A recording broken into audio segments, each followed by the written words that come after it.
Hi, you're on the Reddit Confessions channel. She was standing in my closet, wearing my hoodie, my socks, and holding her phone, texting someone with that smirk she reserves for secrets, not jokes, secrets. I was on the floor, trying to find the charger she keeps borrowing and losing. She didn't see me looking up. He just gets me, she typed, thumbs flying. I froze. I didn't say anything, just sat there in the dark corner of the closet like a rejected Roomba. She caught me a second later, eyes widening, not out of guilt, but like I'd interrupted something sacred. "Oh my God, Everett," she said with a laugh that didn't reach her eyes. "You scared me." "Who gets you?" I asked, voice barely a whisper. She didn't even blink. "Fate, from work. You've met him, right?" I hadn't, not even once. "We're just friends," she added, as if that made everything okay. Then she walked out, like she hadn't just knocked over the last fragile thing I had left inside me. The next day, I made pancakes. She didn't eat them, said she was too busy scrolling. She was on the couch for 3 hours, posting inspirational quotes about independence and strength while wrapped in a blanket I paid for. Then came the moment, the one I can't stop replaying. "Can you pay my credit card bill this month?" she asked, not looking up. "I splurged on a few things, but I'll pay you back." I looked at her, really looked. The new shoes, the nails, the mystery perfume that didn't smell like anything she owned before. All of it whispered his name. I said calmly, "As a friend, I can only help you find a job." She blinked like I'd spoken in another language. "What?" "I thought we were just friends," I said. "And I'm the kind of friend who supports job hunting, not shopping sprees." Her face dropped like the Wi-Fi had cut mid-scroll. She didn't laugh this time. She didn't say a word. And for the first time in a long time, neither did I. The silence after I told her I could only help her find a job lingered longer than it should have. She didn't speak. She didn't move. She just sat there like someone had pulled the plug on her confidence. But I didn't feel proud. I didn't feel strong. I felt pathetic, like a man who finally said one clever thing after years of swallowing words he should have screamed. The next morning, she didn't make coffee. That was her ritual. I always woke up to the scent of hazelnut creamer and the sound of her humming some old Taylor Swift song she'd never admit to liking. But that day, nothing. Just the cold, metallic hum of silence and a half-made bed. She was already gone when I stumbled into the kitchen. No note, no message, not even the usual, "Be back later. Love you." My stomach turned. I checked her location. Yeah, I still had access, and it showed she was near a place called Indigo Bloom Spa. Funny, I'd suggested a couple's massage there last winter. She'd laughed in my face and said it was a waste of money. Now, she was going solo. By 2 p.m., she still hadn't answered my texts. That's when the doorbell rang. I opened it expecting a package. Instead, it was Tate. Tate. He was taller than I imagined. Hair perfect, teeth glowing, voice syrupy. He smiled like he was about to pitch me a vacation package. "Hey man, she left her charger at work, said she needed it today, but wasn't answering." So, my hand tightened on the doorknob. "You just show up at married women's houses now?" I asked, not blinking. He laughed awkwardly. "Dude, it's not like that. We're just friends." "Yeah, I know." There was this moment where neither of us said a word. He looked uncomfortable. I looked like a man standing on the last inch of a crumbling ledge. I took the charger, slammed the door, locked it. Deadbolt too. Then I sat down on the floor, still holding it, and stared at the wall for a solid hour. When she got home that night, she looked exhausted, spruced up, but emotionally worn. I handed her the charger and said nothing. She took it quietly and walked to the bedroom. A minute later, I heard her crying. But they weren't the kind of tears you cry for someone you love. They were the kind you cry when your plan hits turbulence. And I realized something awful. She wasn't mourning us. She was mourning the collapse of her plan B. That night, I couldn't sleep. I kept thinking about how she cried, but not for me. I wish it had been the kind of cry where someone realizes what they're about to lose. Instead, it sounded like frustration, like something important was slipping through her fingers, and I was just the collateral damage. At around 2 a.m., I quietly got up, walked into the living room, and sat on the couch in the dark. I couldn't stand lying next to her anymore. I felt like I was spooning betrayal. Her purse was still on the coffee table. She never zips it up all the way. And for once, I wasn't too polite to look inside. I know how it sounds, but I needed truth more than I needed to keep my dignity intact. Inside, I found a folded envelope, handwritten, no stamp, no return address, just, "Can't wait till it's real," in blue ink. I opened it, hands trembling. It was a handwritten note, sloppy, rushed. "Just hold out a little longer. He's almost out. I'm ready when you are. Yours, T." I just sat there rereading it, my throat tightening until I could barely swallow. Almost out. That was me. They were waiting for me to give up, or better leave. Or maybe she was building the narrative that I was unstable. So when I broke down, she could slide right into her next life clean. At dawn, she walked into the room wrapped in a blanket, acting like everything was normal. "Why are you up?" she asked with fake concern. I held up the note without a word. Her mouth opened, then closed. Then she sat down across from me, legs crossed, not even trying to look shocked. "You went through my stuff?" she said softly. That was her defense. I didn't yell. I didn't scream. I just whispered, "You've been planning this." She didn't deny it. Instead, she looked out the window and muttered, "I didn't think you'd actually read it." I was no longer in a marriage.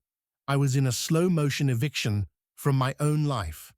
And suddenly, the phrase, "We're just friends," sounded like the sickest kind of joke. Not just about the other man, but about me. Because I'd been treated like nothing more than a placeholder in a life she was already halfway out of. I didn't sleep that night either. After she admitted she'd been planning her exit with Tate, I just sat on the couch, staring into nothing. Her footsteps creaked across the floor once or twice. Maybe she peeked in to see if I'd exploded yet. I hadn't. I was still frozen in the same position, holding the note like it was a scalpel left in me on purpose. The next morning, I didn't pack a bag. I just walked out with my wallet and keys. She didn't ask where I was going, didn't stop me, didn't even pretend to care. But I heard her lock the door behind me. I drove without a destination. I called my brother, but his voicemail was full. I tried a motel, but even that felt too permanent for someone in free fall. I parked at a grocery store and sat in the lot for 2 hours, watching strangers walk in and out of normal lives, holding flowers, kids, receipts, actual direction. I had none of that. Finally, I went back. I don't know why. Maybe I thought she'd be waiting. Maybe a part of me wanted her to cry again, but this time for the right reason. Instead, when I tried to open the door, my key didn't work. She'd changed the locks. My heart sank. I rang the doorbell once, twice. No answer. Then I got a text. "You said we're just friends, right? Friends don't get keys." I don't remember how long I stood there. I remember the wind picked up. I remember a neighbor walking past with his dog, pretending not to notice me, standing like an idiot on my own porch. Eventually, I walked around the side of the house, sat down on the back steps, and opened my phone. My bank app had a notification. She had just paid for a weekend getaway. 2 tickets, same spa as last week. I knew who the second ticket was for. She didn't want to leave me cleanly. She wanted to erase me quietly, neatly, as if I was just a bad habit. She finally had the discipline to quit. I wanted to scream, but I didn't. I just sat there, arms around my knees, realizing something much worse than betrayal. She wasn't just cheating on me. She was moving on without even checking if I survived. After sitting on those cold back steps for what felt like forever, I walked away from the house I once called mine. I didn't slam the gate. I didn't yell. I didn't even cry. I just left like a man who finally realized he was never part of the future being built inside those walls. I stayed the night in my car again. The next morning, I remembered I still had access to our shared cloud drive. It wasn't out of malice. I just wanted to grab some tax documents. That's when I saw a new folder labeled Final Plans. My stomach dropped. Inside were PDFs, legal documents, budget spreadsheets, travel itineraries, and a file called After Everett. I opened it. It was a typed document, like she was writing a pitch deck for her new life. Bullet points and all. Goals, post-divorce, full control of joint account, relocate with Tate, see Airbnb booking, change health insurance, block Everett if unstable, therapy records optional, make copies. There was even a checklist. A checklist. I was listed like a cancelled subscription, like she was decluttering me from her life using a Marie Kondo strategy. What gutted me most wasn't that she had planned the exit. It was how coldly organized it all was. She hadn't cried in the closet. She had calculated. She hadn't asked me to pay her bills out of need. She did it to drain me before disappearing. I scrolled down and saw notes labeled talk track if confronted. There were suggested phrases she had typed out to manipulate me. You're imagining things again. You've always been too sensitive. This is why we don't work. It hit me then. She had planned not just to leave, but to discredit me in advance, so that when I inevitably fell apart, no one would believe it was her fault. That folder changed something in me. I wasn't just heartbroken. I was erased, preemptively rewritten in her story as a fragile, forgettable man. And the worst part, I had played that role for years without question. Not anymore. After I read through every line of that cold, calculated document she named after Everett, I stopped feeling like a victim. I wasn't angry yet. I was hollow, like she had already dug out the version of me she didn't need anymore, and left the shell behind to pay bills and ask, "Is everything okay?" I didn't even go back to the car that night. I sat in a diner off Route 9 with stale coffee and a stale realization. She never planned to fight. She just planned for me to disappear quietly. At sunrise, I went home, or rather, to what used to be home. The front door was still locked, my keys still useless. But I had the garage code, and she forgot to disable that. I stepped inside like a thief in my own life. She was still asleep, curtains drawn, her phone charging on the nightstand beside a half-finished glass of wine, and an open tab with destination wedding packages on it. I didn't yell. I didn't touch her. I just walked through the house and started collecting the things she forgot to include on her spreadsheet. Not the TV, not the furniture. No, I took the photo albums, the letters I wrote her in the first year, the birthday cards she kept because they meant something, the art we picked out in Vermont, the handmade clay mug she gave me when she still believed in us. And then I found something I wasn't supposed to. In the hallway drawer, beneath unpaid bills and expired coupons, was a second phone, a burner. It buzzed once as I picked it up. A message from Tate. "We're still on for the 18th. I'll be waiting at the lake." She had made sure her clean escape wasn't just emotional. It was digital too. 2 lives. One she lived in front of me, and one she built without me. I left everything on the counter except the box of personal things and that burner phone. I didn't take money. I didn't take revenge. I just left a sticky note on the fridge that read, "Tell your friend the 18th is cancelled. He'll understand why soon enough." Then I walked out. No door slam, no dramatic music, but she must have heard it when she woke up. The silence that follows when a man stops begging to be kept. She called me the next morning like nothing had happened. Her voice had that rehearsed sweetness, like a customer service rep trying to sound sincere. She said, "Eva, can we please talk? I think we both overreacted." Overreacted. I read her plan to erase me, found her second phone, saw a text from her affair partner planning a romantic weekend, and got locked out of my own house. And now she wanted to call it an overreaction. But I agreed to meet. Not because I believed her. I just needed to see how far she'd go to pretend nothing happened. We met at a neutral cafe, somewhere she thought she could stay composed. She wore sunglasses indoors, like she was hiding from daylight, or maybe just from the truth. She sipped her latte and said, "I know things got messy, but we can figure this out as friends." That word again. I leaned forward, calm. "You locked me out. You lied for months. You wrote out how you'd spend my money after I was gone, like I was a bump in your schedule." She blinked. "You weren't supposed to find that."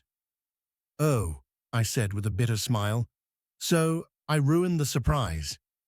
Just then, the door to the cafe opened. Tate walked in. Not coincidentally, not by accident. She had invited him. He spotted her, waved, then hesitated when he saw me. I stood up slowly, not to fight him. I'm not that guy, but because I needed to look him in the eye when I said what came next. "You still on for the 18th?" I asked him. He froze. "What?" "She cancelled it," I said. "But she didn't tell you, huh?" Her face went pale. Then I pulled something out of my jacket pocket. Not a weapon, not a threat, just her second phone, the one she thought I didn't have. Tate looked at it, then at her. "You said you deleted everything," he muttered. Her hands started shaking. I turned to leave. "Oh, and Tate," I added over my shoulder, "next time you plan to replace a husband, make sure you're not just filling a temporary role." As I walked out, I heard her start to cry. But this time, it wasn't strategic. This time, she knew the script had flipped, and I wasn't playing my part anymore. After that scene in the cafe, I didn't go back. Not to her, not to the house, not to the version of me that would have once begged for answers, for closure, for one more chance. That ever was gone. Quietly, permanently, I stayed with my cousin for a few days. Just enough time to file paperwork, close joint accounts, and transfer what little I had left to a new account under only my name. She didn't call again. Not once. But I heard from a mutual friend that Tate ghosted her 2 days later. Apparently, he didn't know he was just a piece of a strategy, not the prize. He was never in love with her. He was in love with how she made him feel by trashing me. I could have gone petty. I could have posted the messages, the spreadsheets, the burner phone contents, but something strange happened instead. I moved on. At first, it was weird, eating dinner without waiting for her to get home, not second-guessing every purchase, not flinching every time I heard her ringtone. But then something even stranger happened. I started smiling again. One morning, I went for a walk just around the block, no destination, but I noticed colors I hadn't seen in years. a kid's chalk drawing on the sidewalk, a neighbor's wind chime, a bakery I didn't know opened. Life had been happening all around me while I was stuck being someone's silent support beam. Now, I was building something for myself. I'm not saying everything's perfect, but it's real and it's mine. No spreadsheets, no fake smiles. No, we're just friends, lies. Just freedom, one messy healing day at a time. So, if you're sitting where I was wondering if walking away means losing, let me tell you what I found. Myself. Finally. What moment in this story shocked you most? Was it the burner phone, the cafe ambush, or her After Everett folder? Let us know in the comments. We read every one. Thanks for watching Reddit Confessions. If you've ever had to rebuild after betrayal, your story might help someone else heal.